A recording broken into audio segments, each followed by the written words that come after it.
Hi friends, आज हम linear programming problem का लेक्चर नंबर 3 स्टार्ट करेंगे। और आज के लेक्चर में हम सिंप्लेक्स मेथड से किसी लीनियर प्रोग्रामिंग प्रॉब्लम को कैसे सोल्व करते हैं, आज हम वो सीखेंगे। साथ के साथ सिंप्लेक्स मेथड ज्योमेट्रिकली कैसे काम करता है, आज हम इसके बारे में भी जानेंगे। सिंप्लेक्स मेथड साथियों अमेरिकन मैथमेटिशियन जॉर्ज बर्नार्ड डेंटजी ने 1947 में डेवलप किया था। सिंप्लेक्स मेथड टोटली आपका fundamental theorem of linear programming के ऊपर डिपेंड है। एक बार इस थ्योरम की स्टेटमेंट हम पढ़ते हैं। जैसा कि इस थ्योरम की स्टेटमेंट को हम हमारे फर्स्ट लेक्चर के अंदर भी पढ़ के आ चुके हैं। जो आपकी थ्योरम है वो बताती है कि सारे के सारे फिजिबल सॉल्यूशन अपने आप में कन्वेक्स सेट बनाते हैं और उन कन्वेक्स सेट के जो एक्सट्रीम पॉइंट हैं वो अपने आप में बेसिक फिजिबल सॉल्यूशन होते हैं। ये सारी की सारी बेसिक डेफिनेशन साथियों, basic feasible solution, convex set, all feasible solutions, ये सारी हम फर्स्ट लेक्चर में पढ़ के आ चुके हैं। तो इस लेक्चर को देखने से पहले इन सारी की सारी डेफिनेशन को आप अच्छे से माइंड में क्लियर कर लें। एक और थ्योरम है साथियों कि जो आपका कन्वेक्स सेट होता है सारे के सारे फिजिबल सॉल्यूशन का, उस कन्वेक्स सेट का जो एक्सट्रीम पॉइंट होंगे, उन एक्सट्रीम पॉइंट में से कम एक पॉइंट ऐसा जरूर होगा जो आपके लीनियर प्रोग्रामिंग प्रॉब्लम का ऑप्टिमल सॉल्यूशन होगा। जैसा कि साथियों हम जानते हैं, जब हम किसी लीनियर प्रोग्रामिंग प्रॉब्लम को सोल्व करते हैं और उसके अगर इनफाइनाइट सॉल्यूशन निकल के आ जाएं, तो उन सॉल्यूशन में से ऑप्टिमल सॉल्यूशन फाइंड आउट करना बाय हिट एंड ट्रायल काफी मुश्किल है।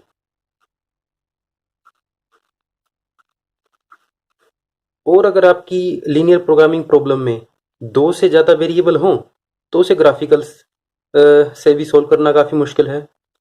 तो अगर आपकी लीनियर प्रोग्रामिंग प्रॉब्लम में दो से ज़्यादा वेरिएबल आते हैं तो सिंप्लेक्स मेथड हमें हेल्प करता है उस लीनियर प्रोग्रामिंग प्रॉब्लम को सोल्व करने के लिए। जैसा कि हमने फर्स्ट लेक्चर में जाना था कि किसी भी लीनियर प्रोग्रामिंग प्रॉब्लम में जो number of basic feasible solution होते हैं वो फाइनाइट होते हैं।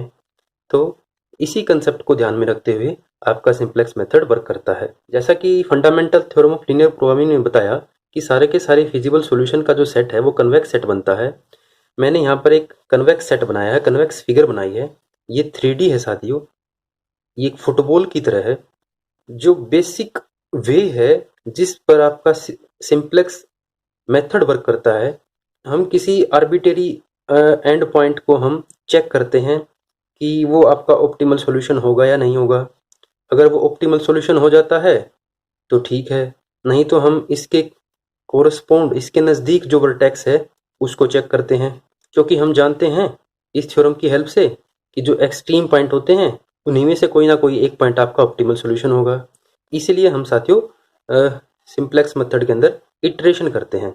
ये इटरेशन आपकी जो होती है साथियों वो इन कॉर्नर पॉइंट्स के कोऑर्डिनेट्स के ऊपर ही डिपेंड है। तो आज हम सिंप्लेक्स मेथड किसी लीनियर प्रोग्रामिंग प्रॉब्लम में हमें कैसे हेल्प करता है उसको एक प्रॉब्लम से हम जानेंगे। आपके पास प्रॉब्लम है साथियों, minimum z equal to x1 minus 3x2 plus 2x3 subject to these constraints and हमें नो नेगेटिव रेस्ट्रिक्शन गिवन है कि सारे के सारे जो आपके डिसीजन वेरिएबल हैं वो ग्रेटर देन इक्वल टू 0 है। तो सबसे पहला स्टेप है साथियों किसी भी लीनियर प्रोग्रामिंग प्रॉब्लम को सिंप्लेक्स मेथड से सोल्व करने का, कि जो आपकी प्रॉब्लम है उसको हम स्टैंडर्ड फॉर्म में कन्वर्ट करेंगे। इस स्टैंडर्ड फॉर्म के बारे में हम हमारे फर्स्ट लेक्चर में बात करके आ चुके हैं। जैसा कि आपका जो ऑब्जेक्टिव फंक्शन है मिनिमाइजेशन फॉर्म का है, तो हम स्टैंडर्ड फॉर्म में, अगर आपका ऑब्जेक्टिव फंक्शन मिनिमाइजेशन फॉर्म का होता है तो उसे हम मैक्सिमाइजेशन फॉर्म में कन्वर्ट करते हैं। तो इस ऑब्जेक्टिव फंक्शन को हम मैक्सिमाइजेशन फॉर्म में कन्वर्ट कर देंगे, इस z को हम माइनस जेड से मल्टीप्लाई करके। तो आपके सभी वेरिएबल के साथ माइनस मल्टीप्लाई हो जाएगा और इस माइनस जेड को हम बोल देते हैं जेड डैश। तो आपका ऑब्जेक्टिव फंक्शन जो मिनिमाइजेशन फॉर्म का था वो मैक्सिमाइजेशन फॉर्म में कन्वर्ट हो चुका है। जैसा कि हमें फर्स्ट स्टेप के अंदर आपकी सारी की सारी प्रॉब्लम को स्टैंडर्ड फॉर्म में कन्वर्ट करना है, तो आपकी जितने भी कंस्ट्रेंट्स हैं उन सभी को हम इक्वेशन में कन्वर्ट कर देते हैं। तो 3x1 minus x2 plus 3x3 क्योंकि लेस देन इक्वल टू वाली कंस्ट्रेंट है, तो इसमें हमने स्लैक वेरिएबल ऐड कर दिया s1 is equal to 7। Similarly minus 2x1 plus 4x2 plus S2 is equal to 12, यहाँ पर हमने S2 स्लैक वेरिएबल ऐड कर दिया।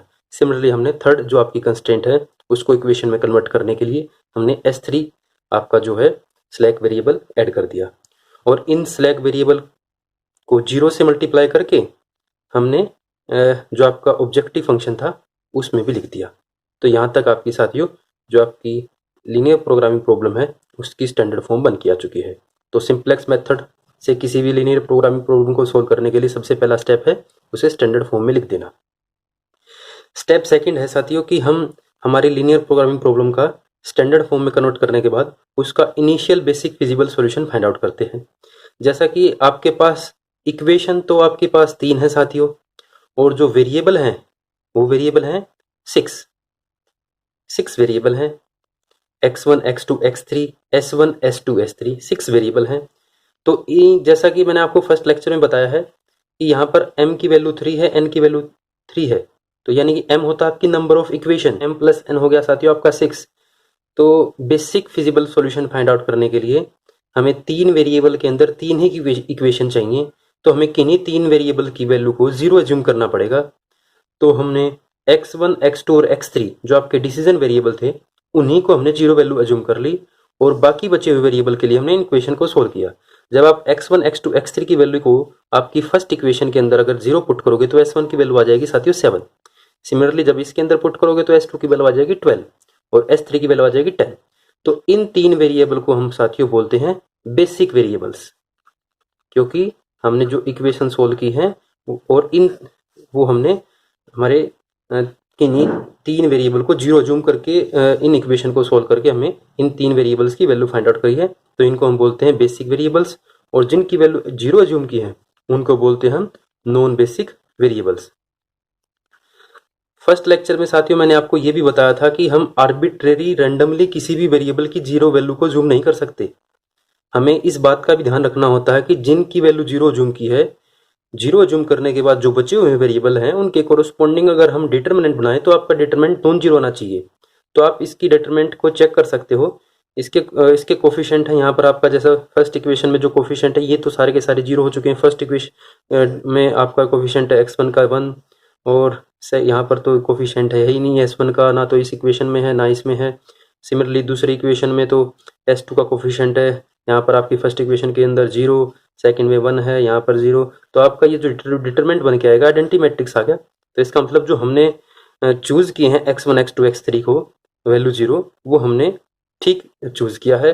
इसका मतलब जो ये 3 बेसिक वेरिएबल निकल के आए हैं साथियों, इनकी वैल्यू है s1 = 7, s2 = 12 और s3 = 10। हर क्वेश्चन में हमारा जो फर्स्ट और सेकंड स्टेप है वो यही रहेंगे। तो अब थर्ड स्टेप में हम सिंप्लेक्स टेबल को बनाते हैं।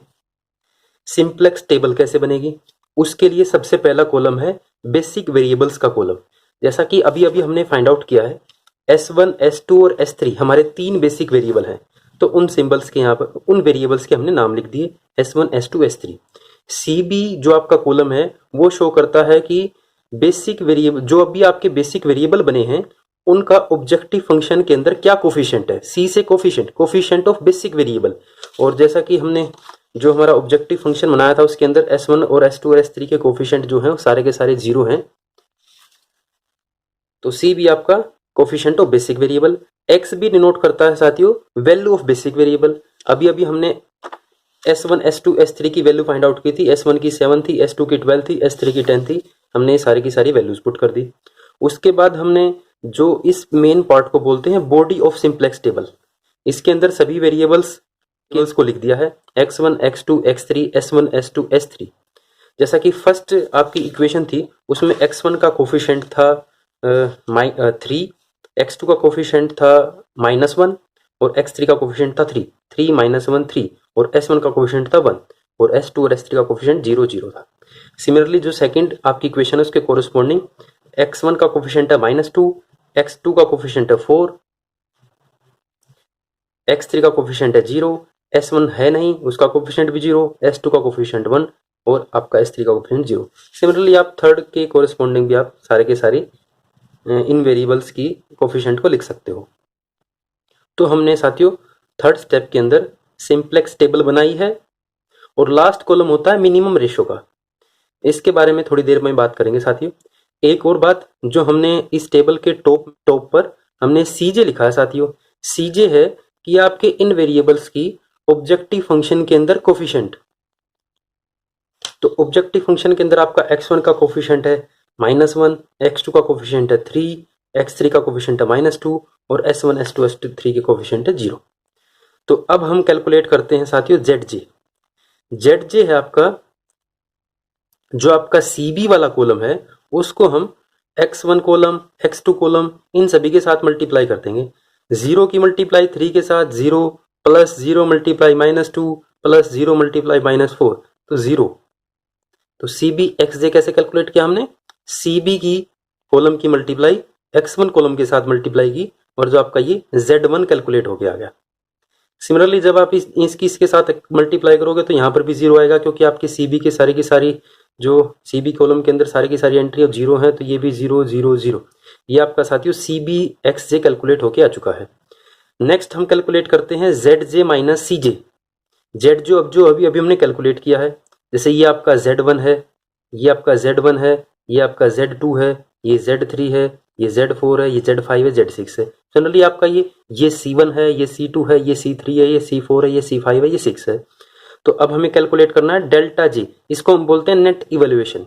नेट इवैल्यूएशन कई बुक्स में CJ माइनस ZJ कैलकुलेट करते हैं, लेकिन हम यहाँ पर इस लेक्चर में ZJ माइनस CJ कैलकुलेट करेंगे। बस डिफरेंस माइनस का जाता है साथियों, और कोई ज़्यादा डिफरेंस नहीं है। आप अपने जो आपको ज़्यादा बेटर लगे आप उसके according delta J net valuation को कैलकुलेट कर सकते हो। तो ZJ माइनस CJ के लिए हमें कैलकुलेट करना होगा Z1 माइनस, अगर आपको डेल्टा 1 फाइंड आउट करना है तो डेल्टा 1 क्या होगा? Z1 minus C1। Z1 आपका 0, C1 आपका -1, तो ये आपका आ जाएगा साथियों +1। सिमिलरली 0 माइनस 3 ये आ जाएगा आपका -3, ये आ जाएगा 2, ये आपका 0, ये 0, ये 0। तो थर्ड स्टेप में साथियों हमने सिंप्लेक्स टेबल को कंस्ट्रक्ट करना सीखा और हमने नेट इवैल्यूएशन को कैलकुलेट करना सीखा। यहीं तक था आपका साथियों थर्ड स्टेप।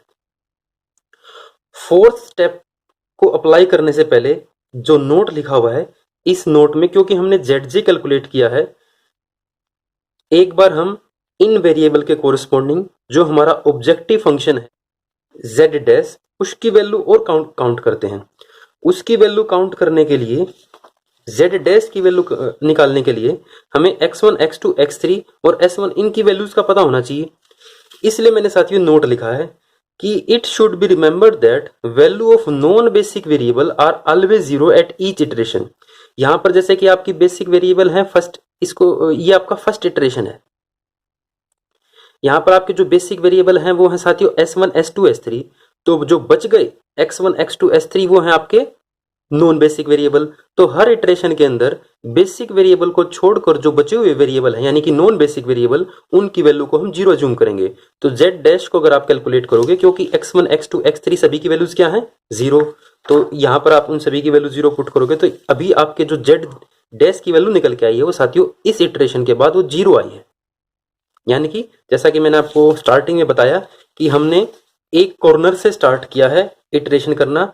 इस कॉर्नर के ऊपर मान लेते हैं कि आपकी जो मैक्सिमम Z डैश की वैल्यू आई है वो 0 आई है। अब इसके बाद हम नेक्स्ट कॉर्नर के ऊपर जंप करेंगे, और नेक्स्ट कॉर्नर के ऊपर जंप करने का मतलब है नेक्स्ट इटरेशन। तो अब स्टेप फोर्थ में हम ऑप्टिमलिटी टेस्ट लगाते हैं साथियों। ऑप्टिमलिटी टेस्ट होता है जो हमने डेल्टा J कैलकुलेट किया है हर कॉलम का। डेल्टा 1 आया आपका 1, डेल्टा 2 आया आपका -3, डेल्टा 3 आया आपका 2, और ये सारे के सारे 0। तो सबसे पहले ऑप्टिमलिटी टेस्ट के लिए हमें ये कुछ पॉइंट्स रिमेंबर रखने होंगे। पहला पॉइंट है कि अगर आपके सारे के सारे डेल्टा J अगर ग्रेटर देन इक्वल टू 0 आ जाएं, कि अगर ये सारे के सारे या 0 से बड़े आ जाएं, तो जो ये सॉल्यूशन है यही आपका ऑप्टिमल है। सॉल्यूशन बोलने का मतलब कि आपकी S1 की वैल्यू 7, S2 की वैल्यू 12 और S3 की वैल्यू 10, यही आपका ऑप्टिमल सॉल्यूशन है। अगर ये सारे के सारे जो डेल्टा J आपके 0 या 0 से बड़े आ जाते हैं, ये पहला पॉइंट आपको रिमेंबर करना पड़ेगा। जैसा कि मैंने आपको सेकंड लेक्चर के अंदर बताया कि जो किसी भी लीनियर प्रोग्रामिंग प्रॉब्लम में ऑब्जेक्टिव फंक्शन की जो मैक्सिमम या मिनिमम वैल्यू है वो तो यूनिक एग्जिस्ट करती है, लेकिन वो एक से ज्यादा पॉइंट्स के ऊपर भी एग्जिस्ट कर सकती है। तो अगर आपको सिंप्लेक्स टेबल से इस बात का पता लगाना हो कि इस प्रॉब्लम के अल्टरनेटिव ऑप्टिमल सॉल्यूशन एग्जिस्ट करेंगे या नहीं करेंगे, तो उसके लिए हमें चेक करना होगा कि जो आपका डेल्टा J है वो 0 हो जाए किन वेरिएबल्स के लिए? नॉन बेसिक वेरिएबल के लिए। जैसे इस फर्स्ट इटरेशन के अंदर जो आपके नॉन बेसिक वेरिएबल हैं वो है x1, x2, x3।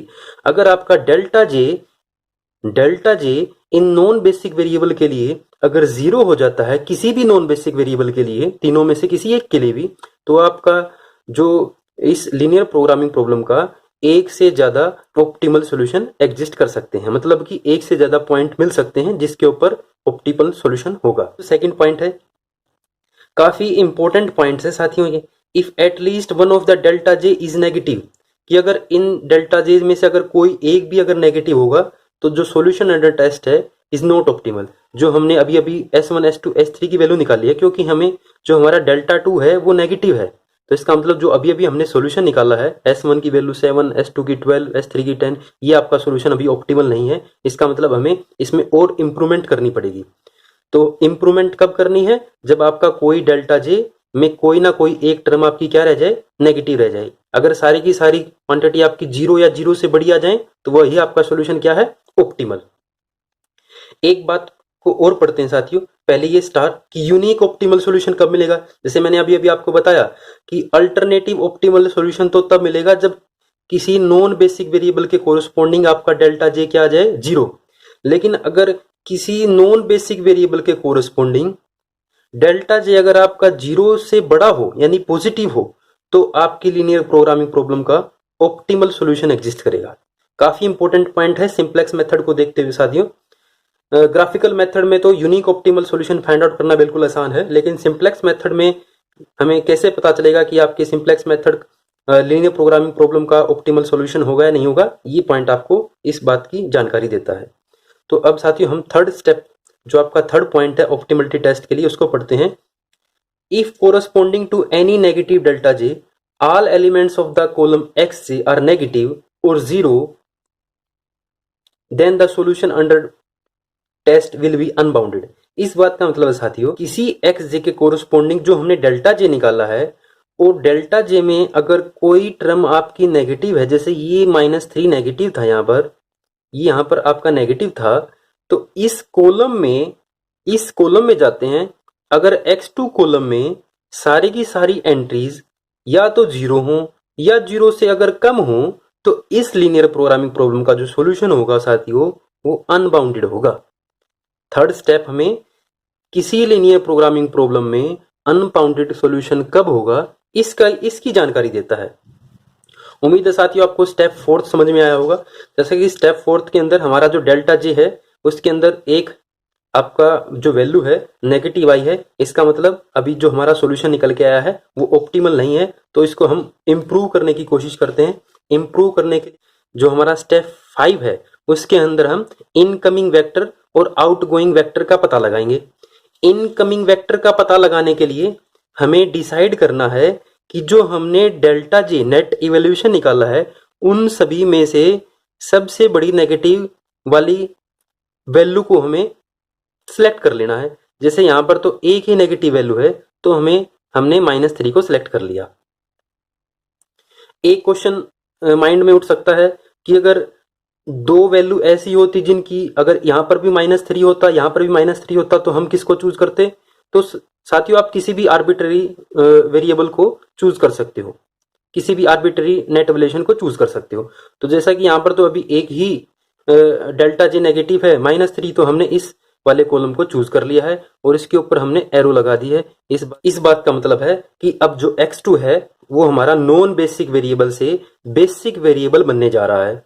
तो बेसिक वेरिएबल अगर ये बनने जा रहा है तो इस बात का मतलब इन 3 बेसिक वेरिएबल में से अब कोई एक वेरिएबल नॉन बेसिक बनेगा, और उसका जो डिसाइड होगा वो डिसाइड होगा आपका इस लास्ट वाले कॉलम से, जो अभी तक खाली था इसको डिसाइड करेंगे। इसको कैलकुलेट करने के लिए आपको XB जो value of the basic variable है, इस कॉलम को XB कॉलम को हम जो हमने नेट इवैल्यूएशन से पता लगाया है कि जो आपका x2 कॉलम है वो हमारा xk कॉलम का काम करेगा, तो इससे डिवाइड देते हैं साथियों। 7 को -1 से डिवाइड, तो इसको डिवाइड देने की जरूरत ही नहीं, क्योंकि साथियों नेगेटिव क्वांटिटी है। तो नेगेटिव या अगर आपके कॉलम में कोई 0 हो तो हम उसको कैलकुलेट नहीं करेंगे।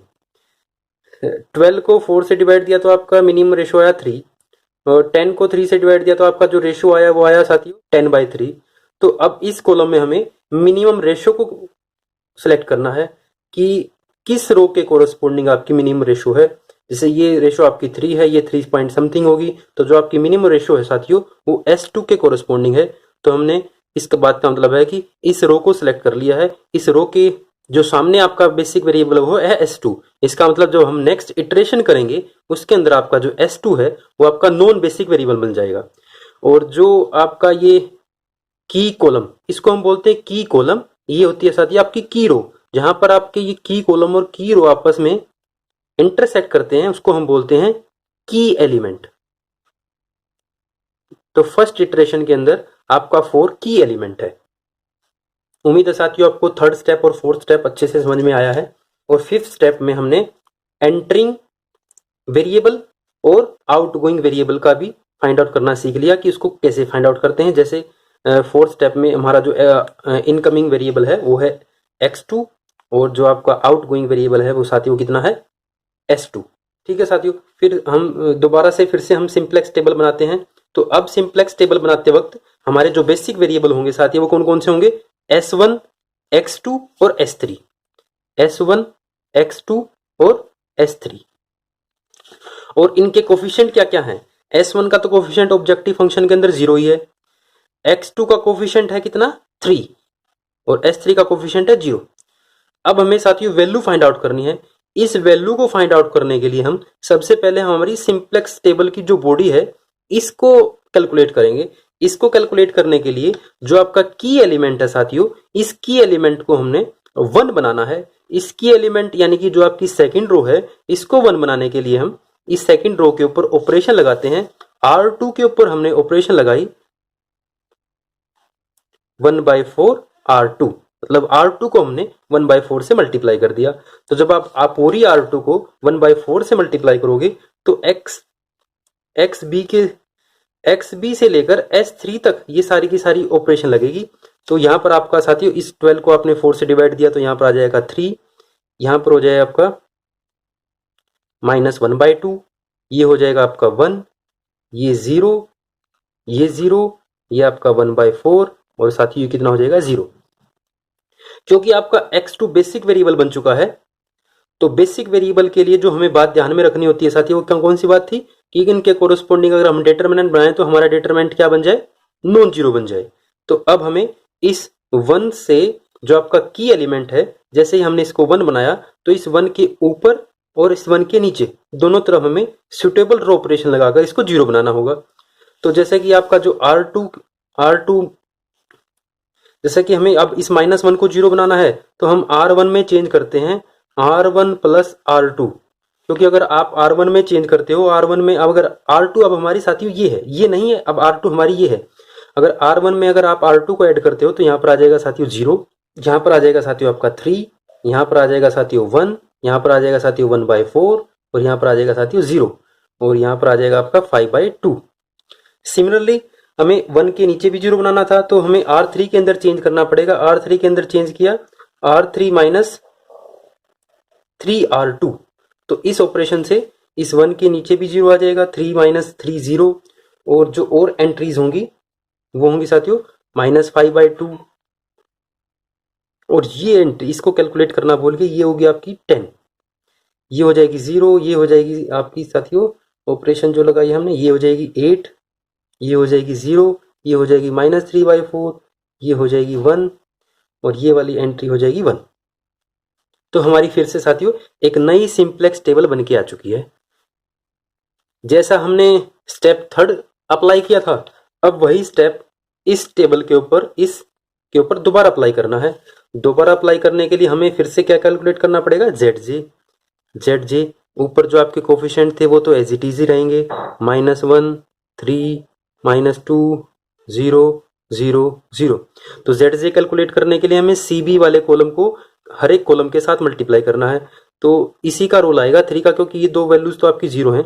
ये हो जाएगी आपकी साथियों -3/2, ये हो जाएगी 3, ये 0, ये 0, ये 3/4 और ये 0। ZJ कैलकुलेट करने के बाद हमें ये ऑपरेशन आप रफ में कर सकते हो। ZJ कैलकुलेट करने के बाद हमें कैलकुलेट करना होता है डेल्टा J होता है साथियों ZJ माइनस CJ। तो 3 माइनस के 3/2 -1 वो हो जाएगा आपका 3 माइनस के 3/2 माइनस प्लस 1 वो हो जाएगा -1/2। ये वाली 3 माइनस 3 0, ये हो जाएगी साथी आपकी 2, ये हो जाएगी 0, ये 3/4, ये 1। अब फिर से हम ऑप्टिमलिटी टेस्ट लगाते हैं, लेकिन हमारे पास तो अभी डेल्टा जे एक एक वैल्यू है जो आपकी नेगेटिव है। इसका मतलब अब आपका ये कॉलम सेलेक्ट होगा, x1 आपका कॉलम सेलेक्ट हो चुका है। इसका मतलब आपका x1 अब इनकमिंग बेसिक वेरिएबल है। अब हमें आउटगोइंग वेरिएबल फाइंड आउट करना है, तो आउटगोइंग वेरिएबल फाइंड आउट करने के लिए हमें मिनिमम रेशियो का यूज करना है। मिनिमम रेशियो के लिए एक्स बी को हम x1 से डिवाइड देंगे, तो एक्स बी को जब आप x1 से डिवाइड दोगे तो ये आपकी क्वांटिटी कैलकुलेट होगी साथियों 10 डिवाइड में 5/2, ये हो जाएगा आपका 20/5 विच इज 4। इसको कैलकुलेट करने की जरूरत नहीं है क्योंकि यहाँ पर नेगेटिव क्वांटिटी है, इसको भी कैलकुलेट करने की जरूरत नहीं है, तो एक ही रेशियो आई, इसी को सिलेक्ट कर लेते हैं साथियों। तो आपका जो S1 है वो आउटगोइंग वेरिएबल है, और आपका जो की एलिमेंट होगा वो जहां पर आपका इनकमिंग वाला एरो और आउट एरो जहां पर इंटरसेक्ट करते हैं, ये आपका की एलिमेंट है। अब उसी स्टेप को दोबारा अप्लाई करना है यहाँ पर भी साथियों आप अपने ऑब्जेक्टिव फंक्शन की वैल्यू कैलकुलेट कर सकते हो, जैसा कि हमने फर्स्ट इटरेशन के अंदर ऑब्जेक्टिव फंक्शन कैलकुलेट किया था, जेड डैश आपका 0 आया था।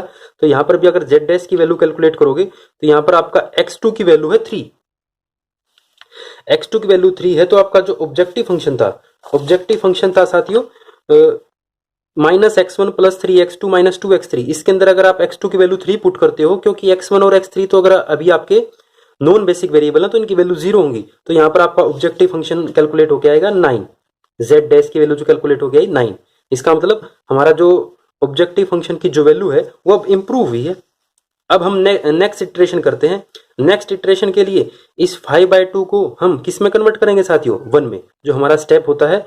तो नेक्स्ट इटरेशन के अंदर जो आपका S1 है वो अब नॉन बेसिक वेरिएबल बन चुका है, और जो हमारा x1 है वो बेसिक वेरिएबल बन चुका है। तो आपके जो बेसिक वेरिएबल होंगे साथियों होंगे x1, x2 और s3, और इनके कोफिशिएंट आपके ऑब्जेक्टिव फंक्शन के अंदर आपका x1 का कोफिशिएंट है 1 -1, और x2 का कोफिशिएंट है 3, और s3 का कोफिशिएंट है 0।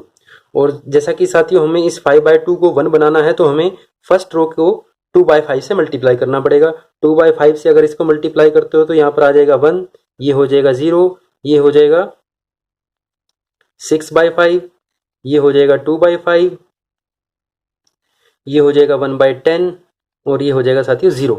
और जो ये वैल्यू कैलकुलेट होके आएगी ये हो जाएगी आपकी वैल्यू 0। इसका मतलब x1 की वैल्यू 4। और इसके नीचे जो हमारा की एलिमेंट है उसके नीचे हमें 0 बनाना होता है। तो यहाँ पर आपके -1/2 को अगर 0 बनाना है तो हम R2 में चेंज करेंगे, R2 + 1/2 R1। इस ऑपरेशन को लगाओगे तो जो आपकी x2 की वैल्यूज आएंगी, x2 की जो वैल्यू होगी वो होगी साथियों 5, ये वाली एंट्री होगी आपकी 0, ये 1, ये 3/5, ये 1/5, ये 3/10, और ये हो जाएगी साथियों 0। सिमिलरली हमें इसको भी 0 बनाना है, तो इसको 0 बनाने के लिए हम हमारी R1 को 5/2 तो R3 में चेंज करते हैं, R3 + 5/2 R1। तो यहाँ पर जो वैल्यू आएगी साथियों वो आएगी 11, ये वैल्यू आएगी आपकी 0, 0, 11, 1 -1/2 1। ये आपकी सिंपलेक्स टेबल प्रिपेयर होके आ चुकी है। अब हम फिर से वही ZJ कैलकुलेट करते हैं। ZJ कैलकुलेट करने के लिए CB को x1 वाले कॉलम से मल्टीप्लाई करोगे तो यहाँ पर आ जाएगा साथियों आपका -1, इसको इसके साथ मल्टीप्लाई किया तो आपका आएगा 3, ये आ जाएगा साथियों आपका ये -1 × 6/5 -6/5 + 9/5 4/5, this equal to 1/5, and this is 3 × 3 9/10 -1/10 8/10, and this is 0। और हम net evaluation delta G calculate करेंगे, क्योंकि x1 का कोफिशिएंट था आपका साथियों, x1 का कोफिशिएंट है -1, ये आपका 3, तो ये आपका -1 + 1, ये हो जाएगा 0, ये हो जाएगा साथियों 0, ये हो जाएगा आपका 13/5, ZJ यहाँ पर आएगा साथियों 3/5, और ये हो जाएगा 1/5, ये हो जाएगा आपका 8/10, और ये हो जाएगा 0। अब नेट इवैल्यूएशन कैलकुलेट करते हैं साथियों। डेल्टा जे होगा आपका -1 क्योंकि इसका कोफिशिएंट -1 है तो -1 + 1 0, ये आपका डेल्टा जी, ये नेट वैल्यूएशन ये भी 0, ये आएगा आपका 13/5, ये आएगा साथियों आपका 1/5, ये आपका 8/10 और ये 0। और फिर से हम हमारा ऑप्टिमलिटी टेस्ट लगाते हैं क्योंकि सारे का सारा डेल्टा जो है वो ग्रेटर देन इक्वल टू 0 है। इसका मतलब जो अभी अभी हमने सोल्यूशन फाइंड आउट किया है वही आपका ऑप्टिमल सोल्यूशन है। और साथ के साथ और पॉइंट भी देख लेते हैं कि किसी नॉन बेसिक वेरिएबल के कोरस्पॉन्डिंग हमारा डेल्टा जी 0 तो नहीं है। हमारे नॉन बेसिक वेरिएबल हैं अब x3, डेल्टा जी 0 नहीं है। और s3 के कोरस्पॉन्डिंग डेल्टा जी हमारा 0 है और s3 हमारा ये तो बेसिक वेरिएबल है, तो किसी भी नॉन बेसिक वेरिएबल के कोरस्पॉन्डिंग हमारा डेल्टा जी 0 नहीं है। इसका मतलब यूनिक ऑप्टिमल सोल्यूशन होगा। और यूनिक ऑप्टिमल सोल्यूशन अभी कैलकुलेट करते हैं। हमारे x1 की वैल्यू है 4 और x2 की वैल्यू है 5। S3 का कोफिशिएंट क्योंकि 0 है तो यहाँ से आप जब मैक्सिमम ऑफ जेड डैश की वैल्यू फाइंड आउट करोगे, मैक्सिमम ऑफ जेड डैश जो आपका जेड डैश था -x1 + 3x2, ये हो जाएगा आपका साथियों -4 + 5 3 जा 15 11। और यहाँ से मैक्सिमम जेड डैश की वैल्यू हो जाएगी, जेड डैश की निकालनी थी तो अब इसको माइनस से मल्टीप्लाई कर देते हैं तो यहाँ से आपका मिनिमम जेड जेड निकल के आया है साथियों, आया -11।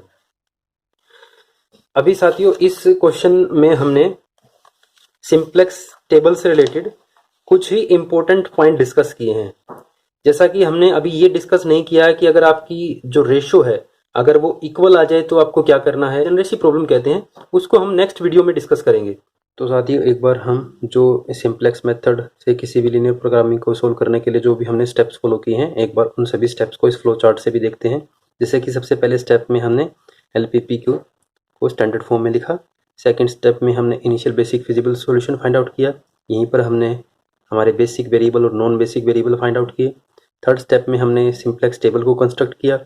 सिंप्लेक्स टेबल कंस्ट्रक्ट होते ही हमने delta J net evaluation calculate किया और वहाँ से देखा अगर कोई डेल्टा जे अगर आपका लेस देन 0 है तो हम आगे प्रोसेस करेंगे।